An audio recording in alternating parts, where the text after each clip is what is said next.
Banyak hal yang sudah disampaikan oleh Pak Heridian, baik pemikirannya, termasuk juga pemikiran Pak Rusli terhadap perkembangan ekonomi. Nah, yang menarik ini Pak Heridian, ini kebetulan kita sudah berada pada penghujung acara ini, sesi keempat ini. Seperti yang kata Pak Heridian, bergerak dan optimis. Ini memang harus ditekankan dulu kepada semua kita ya. Gimana Pak Heridian? Iya.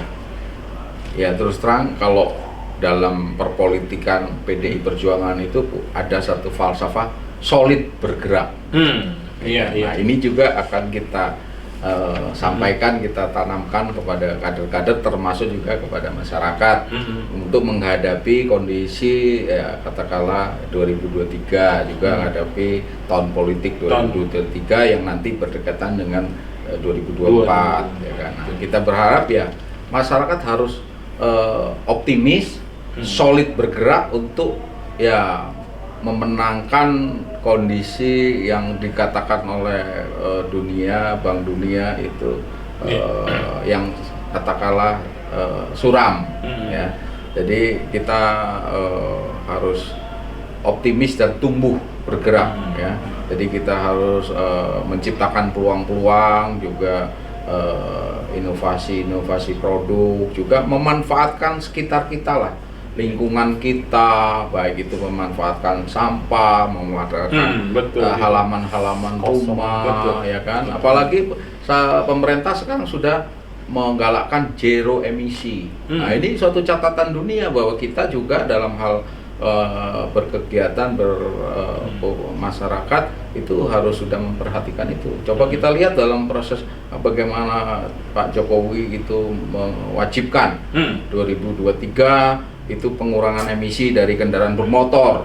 Ya toh, jadi nanti kita berharap nanti ada suatu perubahan dari konsumsi kendaraan bermotor, karena memang ketergantungan kita terhadap minyak ini defisit APBN itu salah satunya karena kita mensubsidi minyak, ya kan? Itu padahal kita sumber minyak juga, tapi rupanya ya kebutuhan kita mungkin melebihi, sehingga ini harus dikurangi dengan merubah kebutuhan dari energi ke produk terbarukan, konsumsi listrik. Nah, sehingga nanti dari motor bensin dirubah menjadi motor listrik. Nah, sehingga motor listrik ini harus kita galakkan.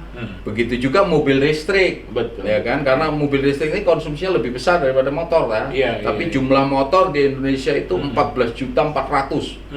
Anda bisa bayangkan. Jadi dua orang punya satu, dua orang itu punya satu. Jadi satu keluarga itu punya dua, hampir dua. Kalau satu keluarga 4 orang, itu punya 2 motor. Ya kan? Itu. Nah, artinya memang Pak Jokowi mengharapkan ini. Jumlah motor yang berkendaraan bensin harus kita kurangi, kita gunakan kendaraan listrik, motor listrik, mobil juga begitu. Ya kan? Nah, karena 2040 wajib zero emisi. Jadi 2040 itu nanti kita jangan beli lagi mobil dengan bahan bakar bensin, solar, harus sudah ke listrik ya. Itu zero emisi ya. Iya, gitu. Nah, ini sudah tantangan dunia. Ini tantangan dunia, ya kan? Nah, di situ ada peluang-peluang yang kita bisa dapatkan, ya kan? Baik itu kendaraan, produktivitas kendaraan, ya kan? Baterai dan lain sebagainya. Karena semua power tuh PLN sudah kita anggap ini pemerintah Jokowi mengharapkan 35 juta megawatt.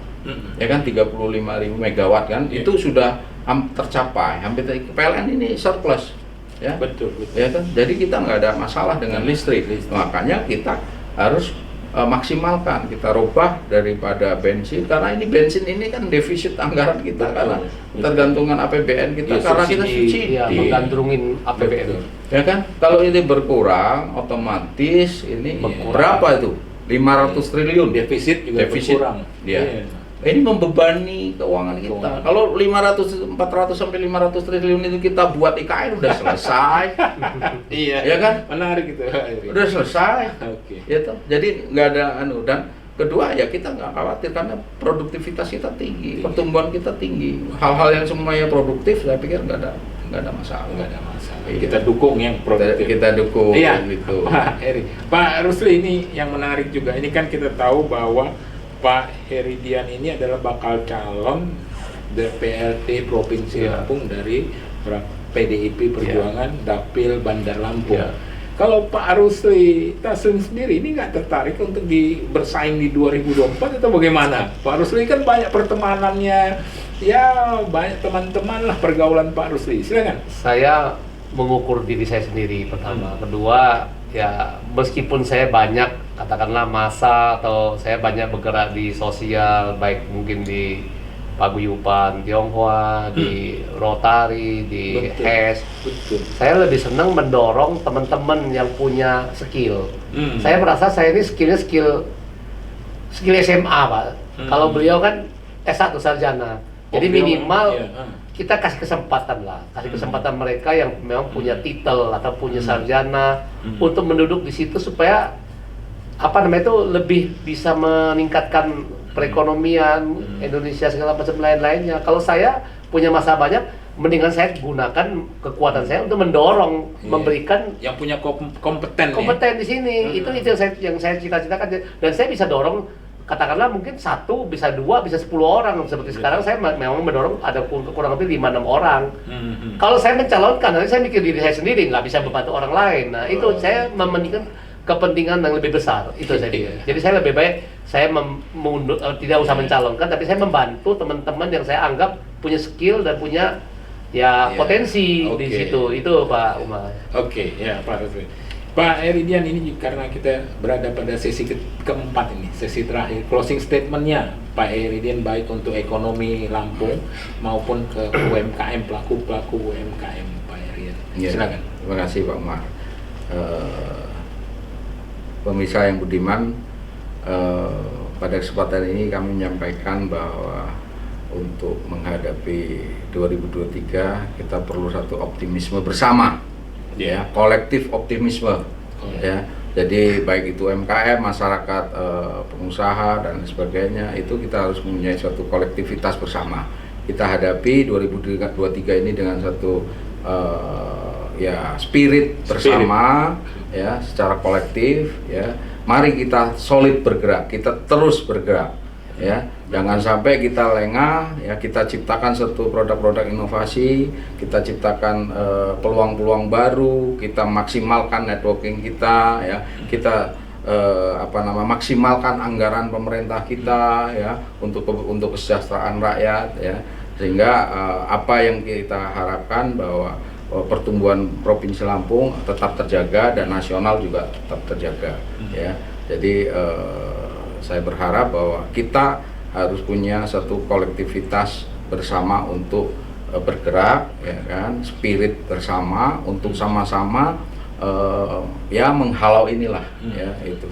Sehingga kita akan 2023, 2024 kita akan terus maju, dan ya kita harap 2035 kita sudah masuk kepada middle negara maju, ya. Jadi 2035 itu kita berharap sudah masuk ke negara maju dengan tingkat pertumbuhan dan tingkat pendapatan kita yang meningkat gitu. Mungkin itu yang dapat saya Kalau sampaikan. untuk pengusaha kecil sendiri? Iya, untuk pengusaha kecil, ya, UMKM khususnya, ya, kita upayakan supaya terus berinovasi, ikuti kegiatan festival, ya, ciptakan satu peluang-peluang baru, berinteraksi, juga menciptakan suatu digitalisasi, ya. Terus juga, ya, kita berharap di tahun 2023 itu juga bisa memanfaatkan peluang-peluang daripada pendanaan baik KUR, karena terus terang KUR ini luar biasa didorong oleh pemerintah. Nah, kita manfaatkan semaksimal mungkin, ya. Banyaklah bertanya kepada dunia perbankan, ya, karena itu kan dana murah, ya. Jadi jangan gunakan sumber-sumber pembiayaan yang konvensional lah, ya, pinjol yang ini itu yang bunga di atas 3% itu 1 bulan udah itu lupakan lah, merugikan, ya. Koperasi-koperasi yang aneh-aneh itu udah tinggal datang ke bank BRI, ke bank pemerintah, ke ini kita, ya. Terus juga, ya, datang ke pemerintah, sarana-sarana apa yang bisa dimaksimalkan ya, itu yang kita harapkan. Ya lupakan itu pinjol atau ada. Iya, betul. Itu yang menakutkan. Benar. Ya, itu. Kalau Pak Rusli ada closing statement-nya Pak? Masyarakat. Saya berharap Ya. bahwa di tahun 2023, tahun 2024 nanti tahun politik kita masyarakat ini lebih solid. Satu, kedua juga kita jangan mudah terprovokasi. Yeah. Jangan terlalu mudah percaya kepada berita-berita yang tidak kita tahu asal usul kebenarannya. Betul. Jadi jaga silaturahmi. Betul. Itu pertama. Kedua, kalau nggak tahu tanyakan kepada yang lebih Mengerti, tahu, atau ya. katakanlah tanyakan kepada orang yang kita anggap sesepuh. Ya, ya. Apakah benar berita yang beredar, apa benar? Karena Pak, kita ini jangan mau diadu domba. Betul. Tahun politik ini tahun yang betul. paling ganas, paling jahat, dan mereka hanya mementingkan kepentingan masing-masing. Jadi kita jangan masyarakat yang baik-baik ini gampang terprovokasi oleh Pecah belah berita, juga. pecah belah oleh isu-isu atau berita-berita yang tidak tahu kebenarannya. Jadi itu saja, dan juga yakinlah bahwa kita ini pasti bisa. Karena dengan kita yakin pasti bisa itu, alam bawah sadar kita hidup ini akan membawa kita kepada keberhasilan. Kalau kita sama diri sendiri nggak percaya, bagaimana kita mau berhasil? Nah itu saya minta. Jadi kita ini punya kemampuan, tapi kalau kita sama batin, oh saya tidak bisa, yaitu alam bawah sadar kita bilang nggak bisa.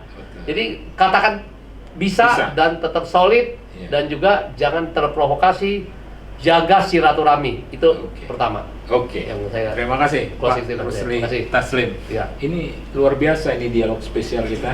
Ya kan, ini yang udah kedua kali atau ketiga kalinya. Tentunya jangan bosen-bosen ini. Siap. Ya, untuk berdialog spesial di Tegar TV. Untuk kebaikan Lampung, masyarakat, kita siap kita untuk siap. bantu Pak Umar, nggak masalah ya. Kira-kira itu. Ya, terima kasih Pak Heri dan Pak Rusli Taslim. Ya, selamat Ya, pagi. pemirsa Tegar TV, dimanapun Anda berada, kita sudah pada penghujung acara dialog spesial. Saya sebagai pembawa acara mohon diri, mohon pamit, dan mohon maaf jika ada salah kata. Saya tutup. Billahi taufiq wal hidayah. Wassalamualaikum warahmatullahi wabarakatuh. Waalaikumsalam. Terima kasih.